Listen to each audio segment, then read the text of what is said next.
మంచి స్నేహితుడా, మంచి కాపరి. అవునయ్యా, మంచి స్నేహితుడు, మంచి స్నేహితుడు విడువక ప్రేమిస్తాడయ్యా. మంచి స్నేహితుడు మా కొరకు ప్రాణం పెడతాడు. అయ్యా, ఈ లోక స్నేహం దేవునితో వైరం అంటున్నావు నాయన. మా కుటుంబం లోక స్నేహాలు, లోక బంధుత్వాలు, లోక స్నేహాలు అయ్యా మా దగ్గర డబ్బు ఉంటే ఉంటాయి. లోక స్నేహాలు, లోక బంధుత్వాలు మా దగ్గర అందం ఉంటే ఉంటాయి. మా దగ్గర అధికారం ఉంటే, మా దగ్గర తెలివితేటలు ఉంటే, మా దగ్గర జ్ఞానం ఉంటే, మా దగ్గర పలుకుబడి ఉంటాయి నాయన. లోక స్నేహం, లోక బంధుత్వాలు. కానీ నువ్వు నాయన మా దగ్గర ఏమున్నా లేకపోయినా, మేము రిక్తుడుగా రిక్తురాలిగా మారిపోయినా, మేము సంపన్నులుగా కూడా నీ స్నేహం మాతో ఉంటుంది. మేము ఏమీ లేక వికారులుగా మారిపోయినా నీ స్నేహం మాతో ఉంటుంది. అయ్యా, ఈ రోజు నీ స్నేహం కాక లోక స్నేహాల కొరకు మేము పరిగెడుతున్నామయ్యా. లోకాశల కోసం పరిగెడుతున్నామయ్యా. లోక వాంఛల కొరకు నువ్వు ఎంతగా మా కొరకు ఎదురు చూస్తున్నావు అంతగా మేము లోకానికి పరిగెడుతున్నావు అయ్యా. చెరలో ఉన్న మమ్మల్ని విడిపించినావు నాయన. బంధింపబడి ఉన్న మమ్మల్ని విడిపించిన దేవుడు, సాతాను కోరలో వెళ్ళిపోయిన మమ్మల్ని విడిపించిన దేవుడు. ఈ రోజు నాయన ఎలా ఉన్నామంటే నీ కృప, నీ వాక్యం తెలియపరిచింది, నేను ఆకర్షించిందే. ఎవరు నా ఎదుకు రానంటున్నావు. ఈ కుమార్తె కుమారుడా, నువ్వు అనుకున్నావు ఈ రోజు ఇక్కడికి వస్తానని. కాదు, నువ్వు అనుకుంటే కాదు ఇక్కడికి వచ్చింది. నేను అందామనుకున్నానని కాదు, ఆయన ఆకర్షణ ఈ రోజు ఇక్కడ ఉంది.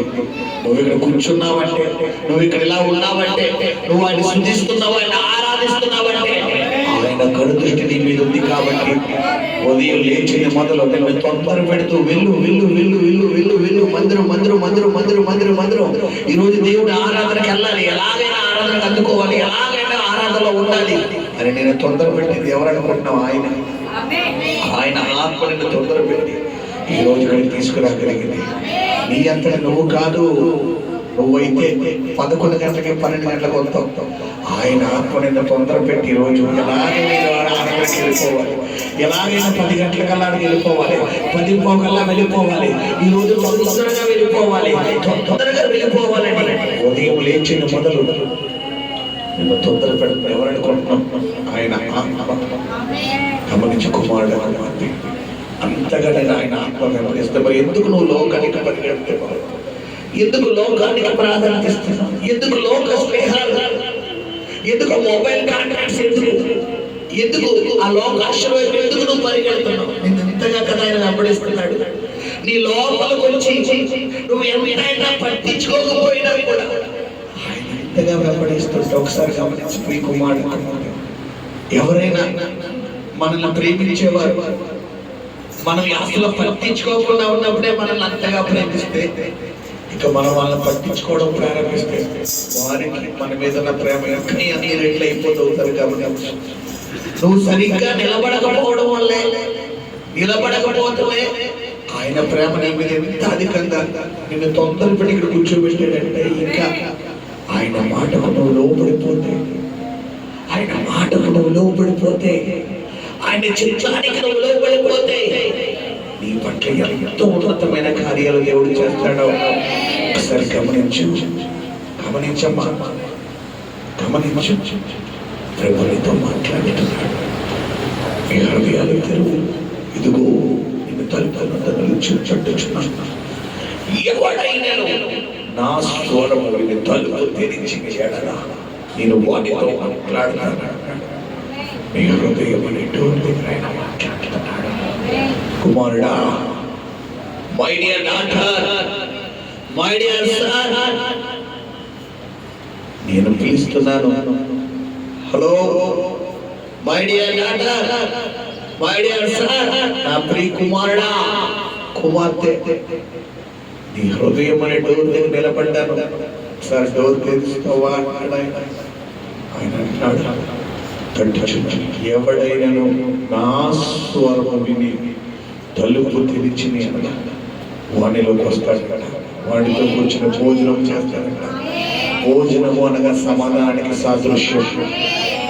ఎందుకు సాతానికి నువ్వు డోర్ తెలుస్తున్నావు? ఎందుకు లోకానికి నువ్వు డోర్ తెలుస్తున్నావు? ఎందుకు పాపానికి డోర్ తెలుస్తున్నావు? ఎందుకు శరీరాశలకు డోర్ తెలుస్తున్నావు? ఎందుకు నేత్రాశకు డోర్ తెలుస్తున్నావు? ఎందుకు జీవపు డబ్బానికి డోర్ తెలుస్తున్నావు? ఎందుకు లోక క్రియలకు డోర్ తెలుస్తున్నావు? తెరవచ్చిన డోర్ తెరువు. ఆయన నీ డోర్ పడుతున్నాడు. నువ్వు తెరిస్తే ఈ ఇంట్లోకి వస్తాడంట. ఆయన జక్క ఇంట్లో అడిగెట్టాడు. జక్క ఇంట్లో చీకటి బయటికి పోయింది. మార్త ఇంట్లో అడుగు పెట్టాడు. లాజరు మారు మనసు పొందాడు. ఈరోజు నీ ఇంట్లో అడుగు పెడతానంటున్నాడు. నీ ఇంట్లో అడుగు పెడతానంటున్నాడు. జక్కయ్య అవసరం. జక్కయ్య ఆహ్వానం ఇచ్చాడు. తన పాపం అంతటినీ కూడా కడిగేసుకున్నాడు. మార్త ఆహ్వానం ఇచ్చింది. తన పాపంలో మునిగిపోయిన తన చెల్లైన మరియను రక్షించుకోగలిగింది. లోకాశలకు పరిగెత్తిన లాజరును రక్షించుకోగలిగింది. ఈ రోజు నువ్వు అవకాశం ఇస్తే నీ ఇంట్లో ఎవరైతే మారు మనసు లేదో, ఎవరైతే ఇంకా పాపంలో ఉన్నారో, ఎవరైతే ఇంకా విగ్రహారాధనలో ఉన్నారో, ఎవరైతే సాతాను కోరలో చిక్కబడి ఉన్నారో వారు పట్టబడబడ ఆకాన అవకాశం ఇవ్వలేదు. కుటుంబం మొత్తం నాశనం అయిపోయింది. కోరాకు ఆహ్వానం అవ్వలేదు. తన జీవితం పతనం అయిపోయింది. నువ్వు అవకాశం ఇస్తే జక్కయ్య మార్తలాగా నీ జీవితం కట్టబడతాడు. నువ్వు అవకాశాన్ని కోల్పోతే కోరాహు ఆకారం వల్ల నీ పరిస్థితి అవుతుంది. ప్రభు చెబుతున్నాడు, నీ మొదటి ప్రేమ కమలు ప్రకటన గ్రంథంలో చెబుతున్న 2వ అధ్యాయం. నీ మొదటి ప్రేమ కమలు నువ్వు ఏ స్థితిలో నువ్వు పడితేవో అది జ్ఞాపకం చేసుకోవాలి. అది జ్ఞాపకం చేసుకుని నువ్వు నా తండ్రి తిరిగి అడగాలి. నీ దీపస్తంభమును దాని యొద్దనండి. ఒకవేళ పెరగకపోతే తీసివేసేస్తానన్నాడు. దీపస్తంభం అంటే నీ ఆత్మీయ జీవితం బిడ్డ. నీ ఆత్మీయ జీవితం ఆయన కనుక నీ యొద్దనండి తీసివేస్తే మొదటి పరిస్థితి కంటే కట పరిస్థితి దారుణంగా అయిపోతుంది. ప్రభు చెబుతున్నాడు, ఆత్మ చెబుతున్న మాట చెవి గలవాడు వినుగాక. ఆత్మ చెబుతున్న మాట చెవి గలవాడు వినుగాక. ఆత్మ చెబుతున్న మాట చెవి గలవాడు వినుగాక. నువ్వు లోక సంబంధమైన చెవులు కలిగి ఉండే దేవుడి స్వరం, ఆత్మ సంబంధమైన చెవులు నువ్వు కలిగి ఈ మధ్యాహ్న కాలంలో నీతో మాట్లాడుతున్నాడు ఆయన. సగమా సగమా ప్రభు కొరకు సిద్ధపడు అంటాడు ఆయన. ప్రభు కొరకు సిద్ధపడు. సగమా ప్రభు కొరకు సిద్ధపడు. ఆయన రాకడ కొరకు సిద్ధపడు. Thank you lord.